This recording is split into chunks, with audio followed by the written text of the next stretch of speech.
Fix this and I'll give you $500 million, Frank Brown sneered, jabbing his finger at 7-year-old Peter James like he was pointing at a rat in his boardroom.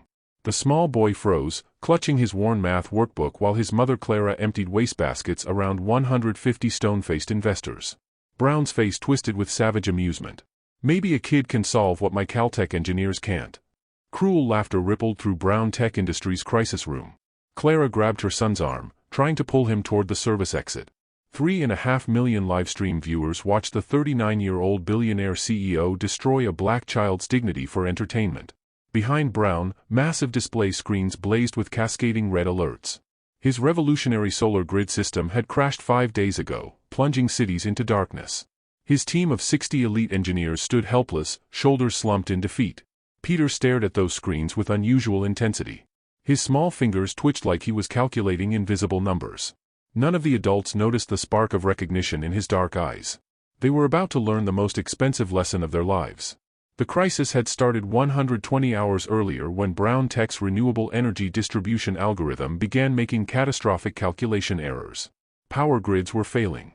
Rolling blackouts swept through major cities. Brown's stock price had hemorrhaged $4.2 billion in 5 days. Now, in this glass-walled boardroom overlooking Boston Harbor, Brown faced the wolves. Goldman Sachs executives sat stone-faced in the front row. Department of Energy officials whispered urgently to federal regulators. Environmental Protection Agency representatives kept checking their phones, probably calculating how much political capital they'd lose from Brown Tech's collapse. Ladies and gentlemen, Brown's voice carried the desperation he tried to hide. We're experiencing temporary technical difficulties with our core distribution algorithm. My team assures me we'll have a solution within. Temporary? The SEC chairman cut him off. Your system left 40 million people without power last night. Hospitals are running on backup generators. People died, Mr. Brown. Brown's jaw clenched. Behind him, 60 engineers hunched over workstations, their faces glowing blue in the screen light. Caltech PhDs, Stanford graduates, MIT prodigies, the best minds money could buy, all failing spectacularly. Dr. Jennifer Martinez, his lead systems architect, approached with trembling hands. Frank, we've tried everything. Quantum efficiency recalibration, neural network restructuring, complete algorithm rewrites. Nothing works. The livestream counter showed 3.5 million viewers. Tech blogs were calling it the death of green energy. Social media buzzed with memes about Brown's arrogance finally catching up to him. Hey, if this story's pulling you in so far, just drop a quick red heart in the comments, it helps me know you're still with me. Peter watched from his corner, invisible to everyone except his mother, who worked methodically around the chaos. The small boy had been coming to these buildings since he could walk. While other kids played video games, Peter studied the glowing numbers on abandoned monitors. He'd learned arithmetic from discarded technical manuals, taught himself decimal precision from overheard conversations between exhausted engineers. His playground was the maintenance room. His lullabies were the hum of server cooling fans. Brown paced like a caged animal. This is why we maintain standards, he announced to no one in particular. Real engineering requires proper education, elite credentials, years of rigorous training. His eyes swept the room dismissively, pausing briefly on Clara emptying a trash bin. You can't just walk in off the street and understand complex renewable energy systems. Intelligence isn't democratic. It's cultivated through privilege, breeding, and Ivy League institutions. Clara bent over another wastebasket, her jaw tight. 20 years of cleaning these buildings. 20 years of watching brilliant people solve impossible problems while her son sat forgotten in corners, doing homework on recycled paper. The irony would have been beautiful if it weren't so cruel. Brown's phone buzzed relentlessly. Board members, shareholders, competitors circling for the kill.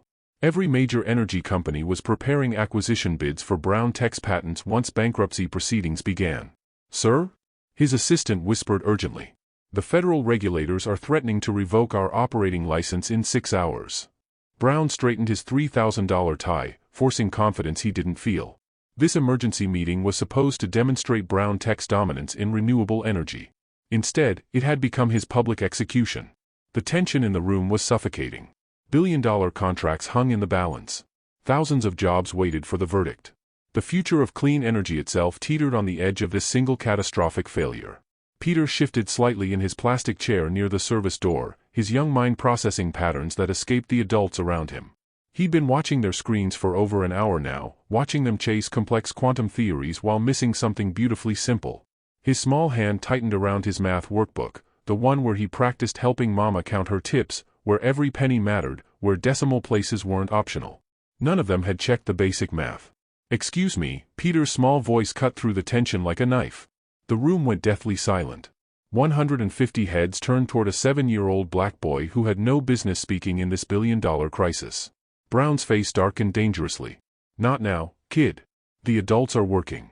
Peter took 3 small steps forward, his math workbook clutched to his chest. "I think I see what's wrong."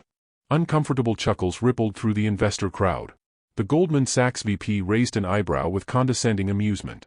The EPA representatives exchanged patronizing smiles, the kind adults give children who say adorable things at inappropriate times. "That's very sweet," Brown's voice dripped with venom disguised as kindness. "But this is rocket science, kiddo. Maybe you should stick to your coloring books." Dr. Martinez started to intervene, her hand rising slightly, but Peter pressed forward with startling confidence. "The computer is losing pennies." Brown gestured dramatically at the wall of flashing red alerts, his frustration bleeding through. "Yes, obviously the system is malfunctioning. That's why we have 60 experts trying to—" "No," Peter interrupted with unusual certainty for a child his age. "It's not broken. It's just forgetting the small numbers." Every engineer in the room stopped typing. The silence became absolute, heavy with confusion and curiosity. Peter pointed at the main display screen showing energy distribution calculations scrolling past in endless streams. "Right there. The computer is rounding the numbers wrong. You're cutting off the decimal places." Dr. Martinez squinted at the display, following Peter's small finger to a specific calculation buried among millions of data points racing across the screen. "It's like when Mama counts her tips," Peter explained with simple clarity. "If you round $10.47 down to $10, you lose 47 cents. If you do that a million times, you lose lots of money." Brown's confidence wavered slightly. His mouth opened, then closed. That's not how energy distribution algorithms work." "Can I show you?" Peter asked, his voice carrying the fearless curiosity that only children possess. The livestream viewer count hit 4 million. Comments flooded in faster than moderators could process them. #KidVersusBillionaire began trending worldwide. The SEC chairman leaned forward with genuine interest, his earlier skepticism replaced by curiosity. "I'd like to see what the child suggests." Brown felt trapped. Refusing would look petty and cruel on camera, and he was already trending for the wrong reasons. Agreeing would legitimize a child's opinion over his team's expertise, undermining everything he'd built. "Fine," he said through gritted teeth. "Dr. Martinez, let him point out whatever he thinks he sees. When nothing happens, perhaps we can return to serious work." Peter walked to Dr. Martinez's workstation, completely unintimidated by the room full of powerful adults watching his every move. His small fingers traced a line on the screen, moving with surprising precision. "Here. The computer is rounding 3.1847 to 3.18. But it should keep it as 3.1847.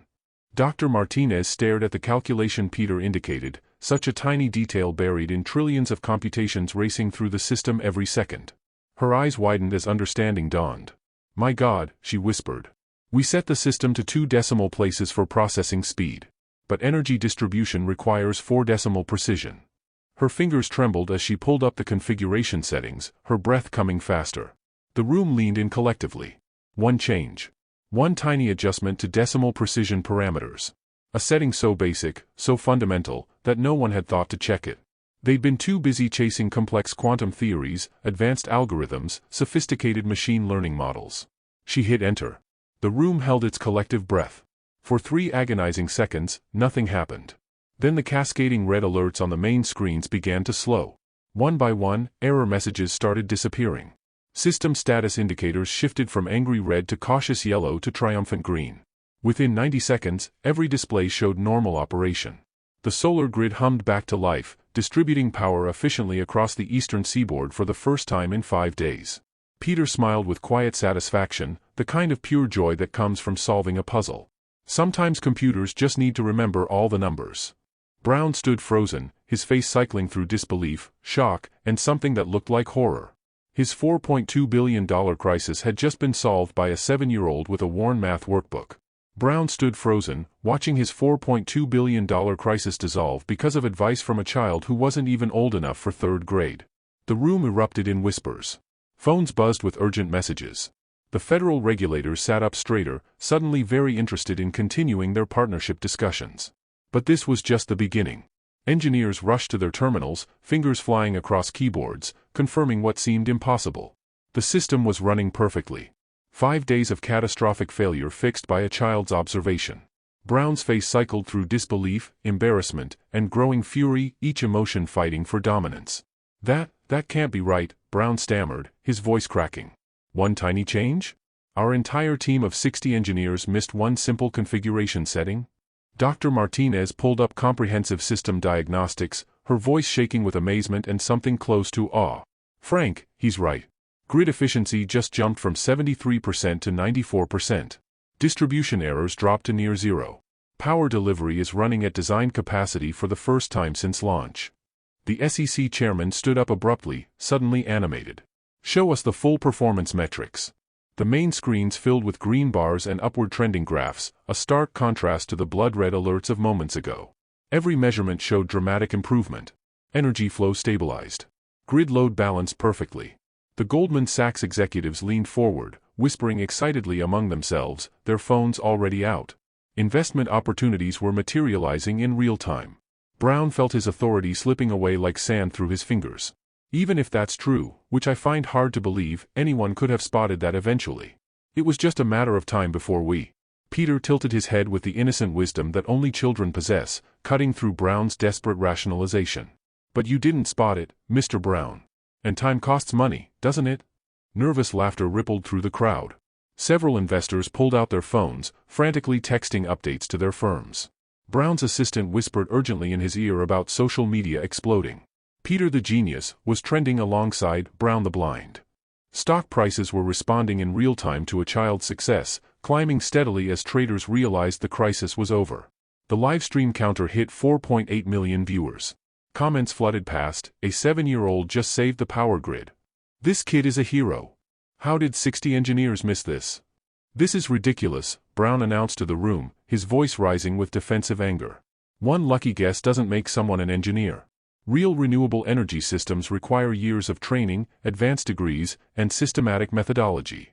Peter looked around the room at the 60 experts who had failed where he succeeded, his expression genuinely puzzled. Maybe sometimes you just need to check the easy parts. Dr. Martinez couldn't hide her fascination, kneeling slightly to Peter's level. Peter, how did you see that when we missed it? You were all looking at the hard parts, the quantum stuff and the smart computer things, Peter explained with simple clarity. But the mistake was in the basic math. Nobody checks the basic math. The EPA director spoke up from his seat, leaning forward with interest. What other basic math haven't we checked? Peter studied the screens again, his young mind processing patterns that escaped the adults surrounding him. There are more places like that one. Want me to show you? Brown stepped between Peter and the displays, his body language screaming desperation. Absolutely not. This has gone far enough. We have protocols, procedures, and professional standards to maintain. Are you afraid he'll find more mistakes? The SEC chairman asked pointedly, his tone sharp enough to cut. The question hung in the air like an indictment. Brown realized he was trapped by his own arrogance, backed into a corner on live television. Saying yes would admit systemic incompetence. Saying no would make him look afraid of a 7-year-old child. Fine, Brown said through clenched teeth, each word forced out. But when he can't find anything else, this circus ends. Peter approached the wall display with quiet confidence, seemingly unaffected by the tension. He studied the scrolling data for 30 seconds, his eyes tracking patterns invisible to everyone else. Then he pointed to another section. Here. Same problem. The wind farm calculations are rounding too early.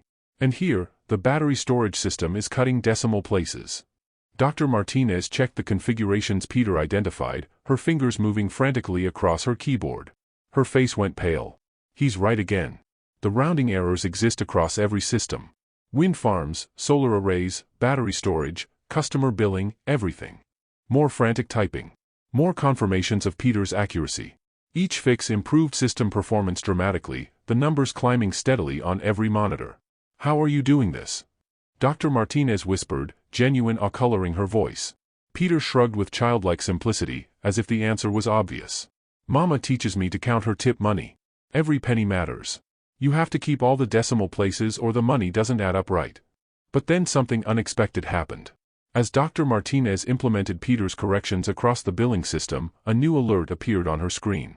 Not a system error, something else entirely. Something worse. Frank, Dr. Martinez's voice trembled, her face draining of color. The improved decimal precision is revealing discrepancies in the financial transactions.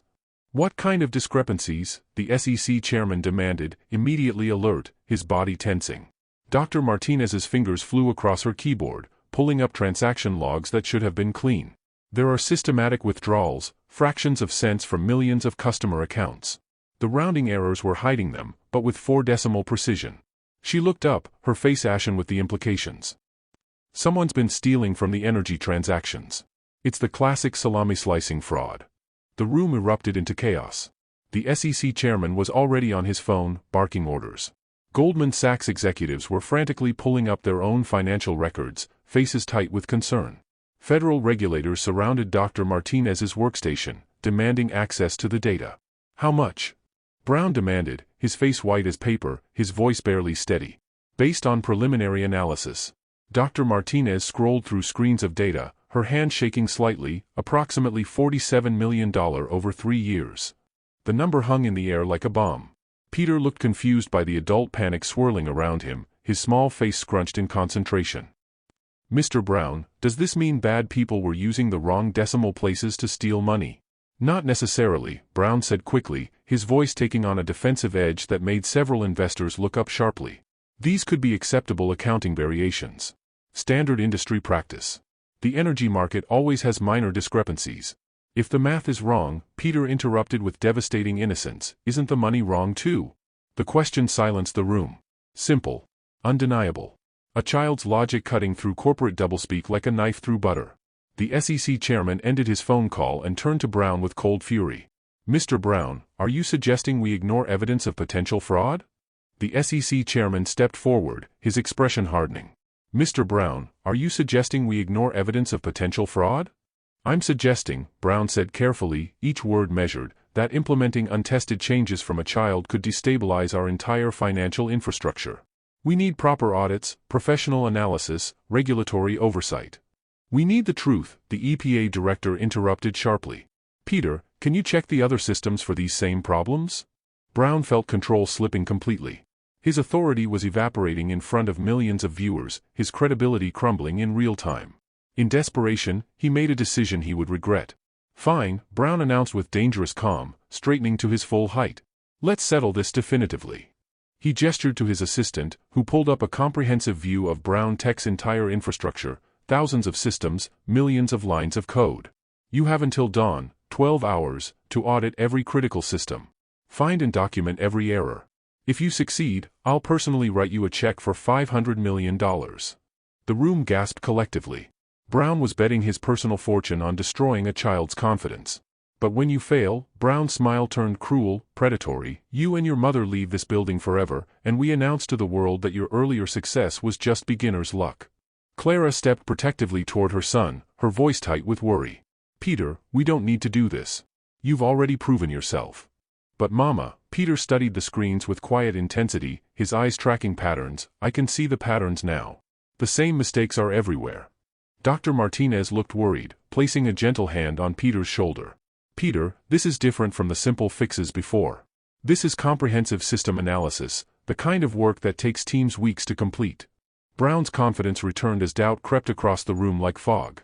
Exactly my point. Real engineering requires time, resources, and expertise, not party tricks from someone who learned math from counting tips. The federal regulators exchanged uncertain glances. Maybe Brown was right. Maybe Peter's success had been coincidental, a fluke. Brown pressed his advantage, sensing victory. Of course, if this is too difficult, we can call it quits. No shame in admitting when you're out of your depth. Peter looked up at him with calm determination that seemed impossible for a 7-year-old. I'm not scared, Mr. Brown. Are you? The 12-hour marathon began at 6:47 p.m. Peter sat at Dr. Martinez's workstation, his small hands barely reaching the keyboard, his worn math workbook open beside him for reference. The main screens showed system after system, wind farms, solar arrays, battery storage, customer billing, grid distribution networks stretching across the eastern seaboard. Hour by hour, Peter worked through the night. His method was systematic, almost mechanical in its precision: identify the rounding configuration, check the decimal precision, verify the calculations, document the error. Dr. Martinez verified each discovery with growing amazement, her initial skepticism transforming into reverence. By midnight, Peter had found over 400 instances of the error. By 3 a.m., over 800. Each fix improved performance measurably. Each correction revealed more financial discrepancies, painting a picture of systematic theft. The livestream audience grew to 5 million viewers. News networks provided live coverage, anchors whispering reverently about the boy genius. Betting pools formed on social media about Peter's success.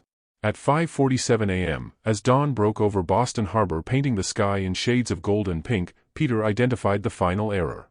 Total count: 1,247 instances across 23 different systems. Total financial theft exposed: $47.3 million. But the biggest revelation came from the audit trail Peter's meticulous work had uncovered. The rounding errors had been deliberately introduced, coded into the base system 3 years ago by Brown's former CTO, Marcus Webb. The bugs were actually features, carefully designed to create exploitable gaps in the accounting system. Federal agents arrived at 6:15 a.m. The SEC began immediate proceedings. The FBI launched a criminal investigation that would eventually implicate 5 executives. Frank Brown stood before the room that had witnessed his complete humiliation, his expensive suit wrinkled, his face haggard. "Ladies and gentlemen," his voice barely audible over the chaos, "I owe someone a very large apology and an even larger check." He turned to Peter, who sat quietly beside his mother, fighting exhaustion but smiling. "Peter James, you have not only earned the $500 million prize, but you've saved this company from catastrophic failure, exposed massive financial fraud, and taught us all a lesson about genius, humility, and the courage to see truth clearly." The room erupted in thunderous applause that seemed to shake the glass walls. The livestream audience of 8 million viewers flooded comments with hearts, tears, and praise that scrolled past faster than anyone could read. "I formally apologize," Brown said, his words broadcast worldwide to every continent, "for underestimating your abilities, dismissing your insights, and assuming that intelligence requires credentials rather than clarity. I was wrong about everything." Peter looked up at him with the generous forgiveness that only children possess, untainted by cynicism or bitterness. "It's okay, Mr. Brown. Grown-ups make mistakes too." Clara James was offered the Chief Technology Officer position, a janitor becoming an executive because her son revealed her own overlooked brilliance. Brown established the Peter James Foundation, with the entire $500 million prize, dedicated to finding and nurturing overlooked genius in marginalized communities across America. Peter's story sparked a global movement that transcended borders and industries. Companies began hiring fresh eyes, consultants, people without traditional credentials but with unique perspectives. Universities created programs specifically for unconventional thinkers. Parents worldwide started truly listening to their children's insights, recognizing that wisdom doesn't require age. But the real change happened in millions of individual hearts. People who had been dismissed, overlooked, or silenced, because of their race, their class, their age, their background, found courage to speak up. To trust their observations. To believe their voices mattered. Peter proved that brilliance doesn't require credentials, pedigree, or privilege. It requires the courage to see clearly and speak truthfully. How many Peters are sitting quietly in corners right now, doing homework on recycled paper, watching problems unfold that they already know how to solve, just waiting for someone to listen? Thank you for watching till the end. Click subscribe and let me know the lessons you learned in the comment below, and turn on the notification bell because tomorrow I will be giving you another story just as interesting as this one, and you don't want to miss it.